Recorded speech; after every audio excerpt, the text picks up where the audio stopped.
जय श्री राम दोस्तों।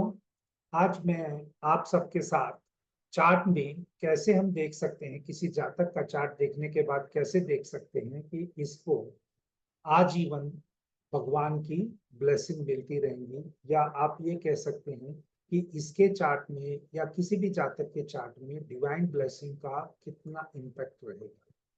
तो इसका सिंपल सा लॉजिक जो भृगुनंदी नाड़ी में मैंने देखा है वो ये पाया गया है कि जब भी किसी जातक के जुपिटर और वीनस का कॉम्बिनेशन बनता है, जुपिटर और वीनस का कॉम्बिनेशन यानी कंजंक्शन की फॉर्म में हो, युति फॉर्म में हो, यानी दोनों के प्रति बहुत अच्छी युति हो। और भृगुनंदी नाड़ी में युति का मतलब क्या है कि भाई चार्ट में अगर इंपॉर्टेंस युति है तो चार्ट में जुपिटर और वीनस सेम साइन में होना चाहिए। मान लीजिए जुपिटर और वीनस लियो साइन में बैठे हैं, उसका लॉर्ड सन है और सन का किसी न किसी प्रकार से कोई संबंध है, तो इन दोनों के चार्ट पे वापिस तो वो एक बहुत अच्छी डिवाइन ब्लेसिंग का इंडिकेशन हो सकता है।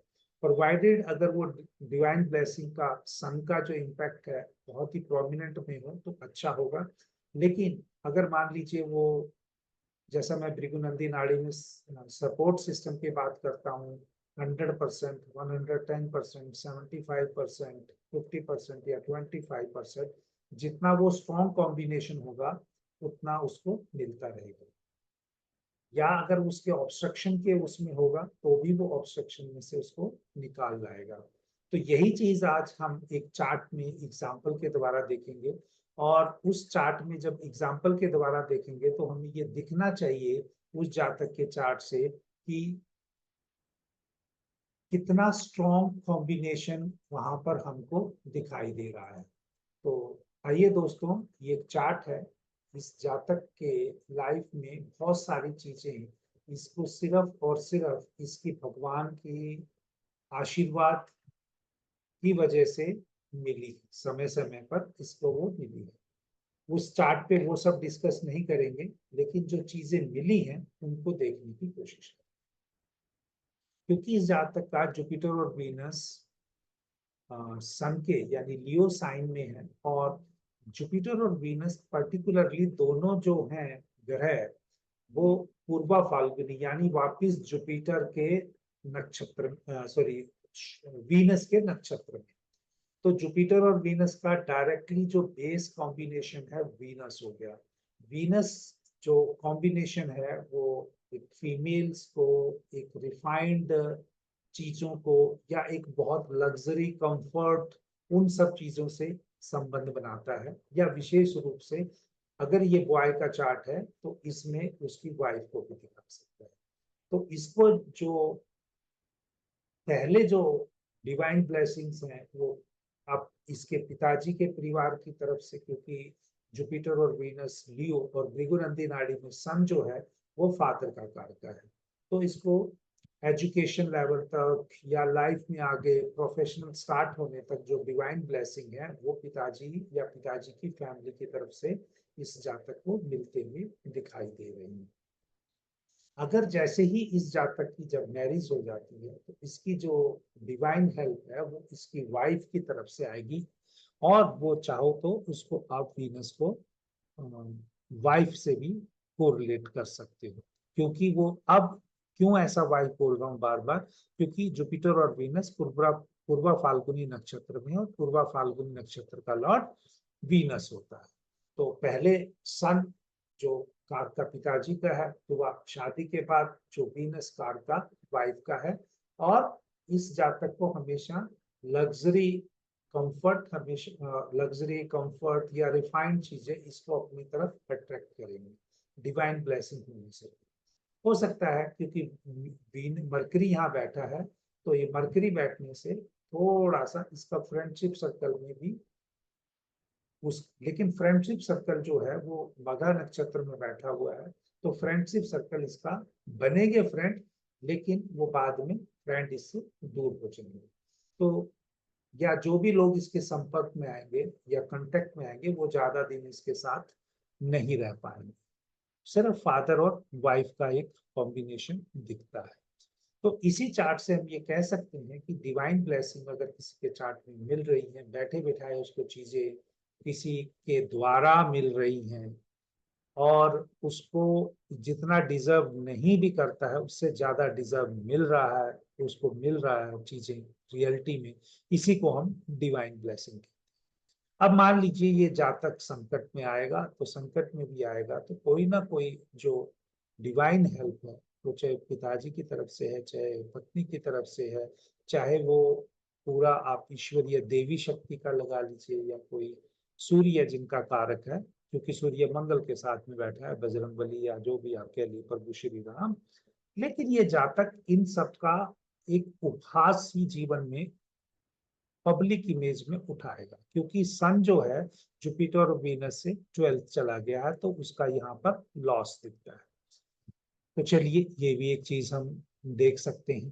परंतु इतनी सारी, क्योंकि यहाँ पर सन एंड मून का जो एक विष योग बंधन योग बनता है, और ये बंधन योग टूटता भी है, क्योंकि यहाँ पर मंगल जब और चंद्रमा के बीच में एक्सचेंज होता है, तो मंगल यहाँ पर चला जाता है, और सन एंड मार्स होने से मार्स यहाँ पर फाइट तो देगा, अग्रेसिव इन नेचर बनाएगा, मतलब हर जगह कलेश रहेगा जीवन में, लेकिन वो मार्स का काम वहां पर प्रोटेक्ट करने का भी है, और मार्स स्वयं की राशि का हो जाता है यहाँ पर।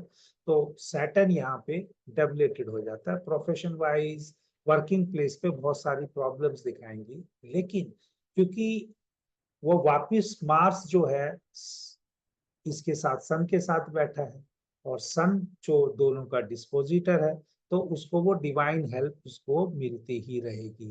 तो इस किसी भी चार्ट में अगर आप देखें, प्रिडिक्शन करना चाहें, तो ये चीज को ध्यान जरूर रखिएगा कि वे जातक मुसीबत में आएगा, क्योंकि इस चार्ट में बहुत सारी चीजें जो है, क्योंकि वैसे भी 2 नंबर के लोग जो होते हैं वो एफर्ट्स करते ही हैं कहीं ना कहीं लग्जरी और कंफर्ट्स को पाने के लिए। इनका एक टारगेट ही होता है 2 नंबर के लोगों का कि जिंदगी में रिफाइंड, मतलब बहुत अच्छा लेविश घर बने, बहुत ज्यादा रिफाइंड, अगर जैसे खाने पीने के शौक हैं तो होटल का खाना, दारू और ये सब का रिफाइंड चीजों का ये भी हो सकता है, या बहुत सारी चीजें आप कह सकते हैं जो यहाँ पर नहीं भी बोलनी चाहिए, उनका शौक हो सकता है।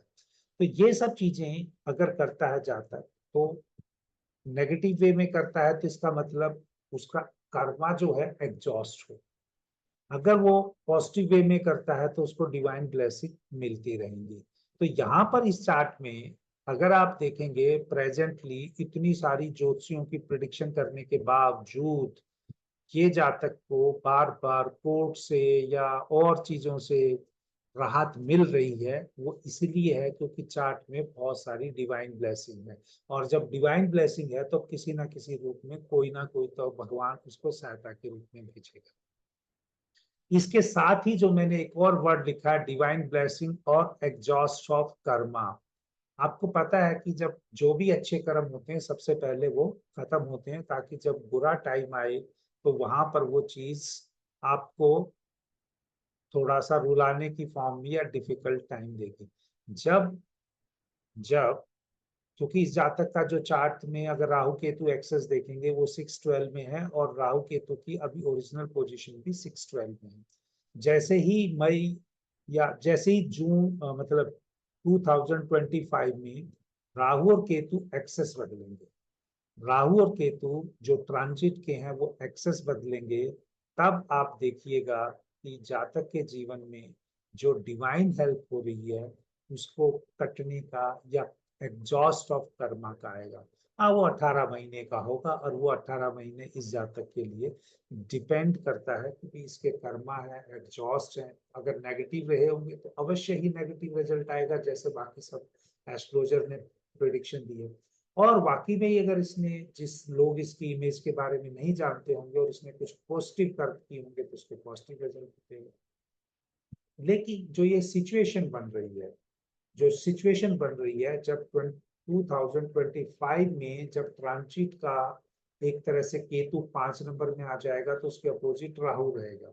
और जब भी मैंने देखा है जुपिटर के साथ राहु का कॉम्बिनेशन, सैटर्न के साथ केतु का कॉम्बिनेशन, और उस टाइम पे प्रोफेशनली सैटर्न भी जब आप 2025 की बात कर रहे हैं तो सैटर्न यहाँ आ जाएगा। Saturn and Rahu 11th house में अच्छा रिजल्ट देते हैं, पर मैं अभी प्रिडिक्शन यहाँ पर भृगुनंदी नाड़ी से कर रहा हूँ, क्योंकि सैटर्न फिर राहु केतु एक्सेस में भी है। तो राहु केतु में से या तो राहु ही रिजल्ट देगा या केतु देगा। तो इसीलिए मैंने कहा कि इस जातक के अगर अच्छे कर्म हुए तो अच्छा रिजल्ट मिलना चाहिए, बुरे कर्म है तो बुरे मिलना चाहिए। आजकल जिस हिसाब से मीडिया, जिस हिसाब से बाकी एस्ट्रोलजर बोल रहे हैं, तो वहां पे कर्म अच्छे नहीं होने चाहिए।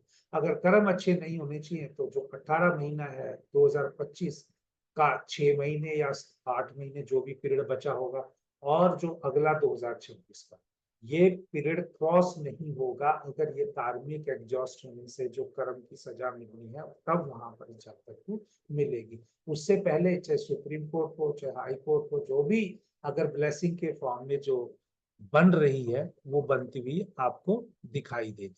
तो दोस्तों, आप हमेशा ध्यान रखिएगा, हर व्यक्ति को डिवाइन हेल्प मिलती है, हर व्यक्ति अपने कर्मा एग्जॉस्ट करता है।